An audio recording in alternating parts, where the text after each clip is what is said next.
Alright everyone, this is part 2 of the supply videos. Hopefully there won't be a part 3, we'll find out in just a bit. So just like demand, supply curves can shift as well. When they shift to the left, that means supply overall has decreased.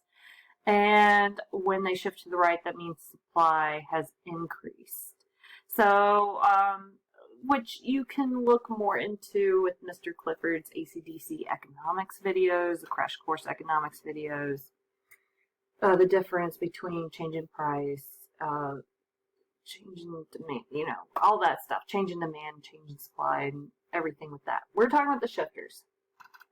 So, shifts in prices, rising costs, technology, changes in the global economy, future expectations of prices, and number of suppliers. So I'm going to try to keep this short and sweet. It's going to be pretty difficult. Input cost. So let's pretend you're a supplier. Let's say you're a dairy farmer. And the price of cow food, hay, I don't know, the pellets that they eat, grain, all of a sudden skyrockets. It's really expensive to buy this food for your cattle, right? And your dairy cows. So what happens? Well, unless you start making a lot of money, which at this point price of the milk hasn't really changed to cover the increase of price in feed, you're going to have to sell off poor Betsy the cow and produce less milk. So an increase in the inputs or the price of inputs is going to cause you to produce less, so supply less. On the flip side, let's say that grain gets super cheap and land is super cheap. You're like, wow, I can buy more and more cattle. And all of a sudden that means you can produce more and more milk.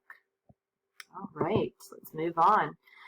Cost and technology. So if costs continue to rise, a firm has to cut production to lower its marginal cost, to try to lower how much they're having to pay. Usually that is done via workers. And you can see that with improvements in technology. It's one of these unfortunate things. Technology does lower production costs, but it also can replace workers, which makes it very unpopular. So some examples: automation, computers, email. Automation, think of Detroit. We brought up Detroit before.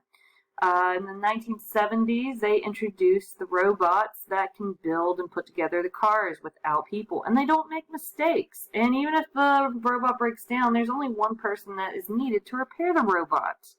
So people got laid off. However, more cars were produced for that period of time. It's kind of weird. Now they've moved overseas. That's another issue called outsourcing, which we're not talking about right now. Computers. Computers have made us more effective. We've been able to produce more. But again, replacing that labor component. And email. Email has almost killed the U.S. Postal Service. People are not using the Postal Service anymore because you can just send email. Most email is free.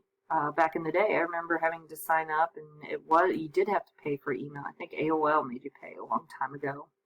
But now, it's free, and companies send out their flyers and stuff online. It used to be you would open up your mailbox and thousands of little leaflets would pop out, and you were like sitting there having to pick it up off the street. I remember having to do this all the time. An avalanche would come out of your mailbox. And now, yeah, you still get a few, but not in the numbers that you saw when maybe you were younger, or maybe ask your parents. They would remember. What is saving the U.S. Postal Service before you freak out is actually Amazon. Amazon uses the U.S. Postal Service. And this little infographic tells you more. The government's influence. So subsidies and taxes can also influence. So remember we were talking about the Great Depression earlier. The government had actually been paying farmers during World War I to produce a lot of grain. So they were giving them money, and the farmers used that money to invest in new technology, to buy more seed, to buy more land, and they were producing more and more grain to keep our soldiers healthy. So a subsidy is when the government gives an industry more money. Subsidies can be considered controversial, though, because it's taxpayer money. In certain situations, they're called bailouts. We just had a bailout of Wall Street earlier when I produced this, 1.5 trillion, and then it just kind of went down the drain. I don't want to talk about it. It bothers me to even think about all that money just going down the drain. But in 2008, with the recession, bailing out the banks, they gave money to keep the banks afloat. That was a subsidy. Sometimes they're popular, sometimes they're not. Taxes. So taxes are going to make you supply less because it's taking away money that you could be using to invest into producing more. So subsidies give you more money, right? So you're going to produce more. Taxes take away that money. A good example is excise taxes. There are taxes on both consumers and the suppliers on producing goods that are deemed harmful to the public, like cigarettes and alcohol. Cigarettes, there's first-hand smoke, the smoke you inhale, the second-hand smoke, the smoke you exhale, and now there's third-hand smoke, which is literally the smell that lingers on clothing, and they say that itself has a negative effect on your health, on other people's health. So it's a detrimental problem. Alcohol, your behavior on alcohol, it's not just your liver, but drinking and driving, reckless crimes, right, increase with alcohol use. So the government doesn't want you to use that as much. So they put a tax on it. So that also happens to suppliers. They are not willing to supply as much. Regulation. Unfortunately, regulation has the effect of raising costs most of the time. Think of EPA, the Environmental Protection Agency. Most people think it's a good thing because it helps protect our planet. However, it's really bad for business. It's true. Because it fines businesses who have too much carbon output, as you can see here in this, I can't remember what auto plant that is. So they fine them, they tell them how much they can produce a day, which limits the production, limits the supply. Moving on. And changes in the global economy. Goods and services are imported, especially in our country. A lot of goods are imported from other countries. So anything that happens in another country affects the supply of those goods. We are about to experience this, especially with made in China goods. The coronavirus hit them first. So there is a big concern about the supply of goods coming to the United States because factories were shut down. We're kind of delayed on that, but in a few weeks, I imagine, and maybe by the time you're reading, or not reading this, but listening to my lovely voice, you might be seeing that. Here, an increase in wages in one country or the increase in supply of a good in another will cause the overall supply curve to shift. Wages, while are good for the workers, unfortunately, they cause supply to decrease because now the employer has to pay the employee more. And also, restriction on imports can also affect supply of a good. You can look more into things that are restricted, like ivory, right? So, but that's kind of a good thing. We don't want to be killing the elephants. All right, so here you can see the curve shifting. If it shifts to the right, there's an increase in supply. Shift to the left, decrease. Let's move on.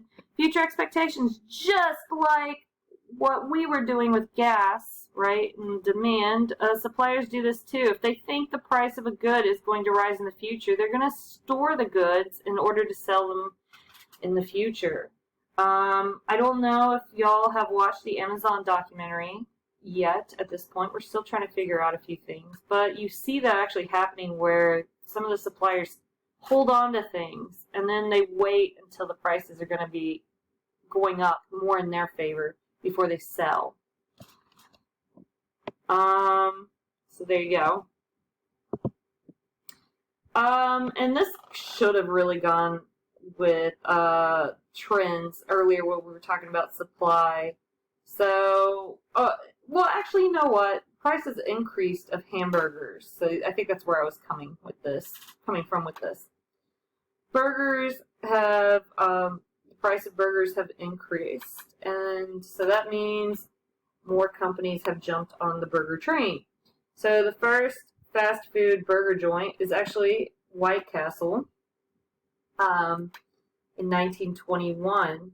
By the time you get to 2020, you've got a whole bunch of people selling burgers. I don't know why Popeyes and Domino's is on here. I wanted to cross those out, but I was like, I'm just going to leave it on here. I have no idea. And I was too lazy to make my own little thing. So the more suppliers that enter the market, it's going to shift to the right. However, suppliers stop producing a good and they leave the market, the supply curve will shift to the left. So, again, making sense. Detroit, once again, car manufacturers left. When to keep car prices down, they needed cheap labor, so they went overseas. The American worker's expensive, guys. Keep that in mind. All right. And transportation and where location is also a big factor. So if raw materials are expensive to transport, a firm usually moves closer to those inputs. You saw this with Carnegie and steel. He moved to Pittsburgh so he could be closer to the coal to fuel his furnaces. And when the outputs are more costly to transport, firms locate closer to the consumer. So if the product is going to be expensive to transport, then they want to be as close as possible to the consumer. You see that with farmers markets, right? Someone in Loudoun County doesn't really want to sell to someone who lives out in California. They want to sell local, unless they become a huge operation. That's why Silicon Valley actually was created, because people were buying technology was in the Silicon Valley region. That was one of the reasons that Silicon Valley is chosen, being a tech industry place. All right, I'm going to start section 3, but I won't finish it. There's going to be a third video. There's no way I can fit section 3, or it's actually section 2 into one video. So we were talking about costs, so it's a good segue. But section 3 or section 2, however you want to label this, actually kind of, I put it with supply. There's not really a good place to put it because costs really affect the supplier. So that was the only place I could think to put it anywhere. So if you are a business person or a supplier or manufacturer, whatever, you have to take certain things into consideration. So operating costs, variable costs, total costs, and marginal costs. And like I said, you guys are the experts, so you guys already know what these are. I'm just giving you examples.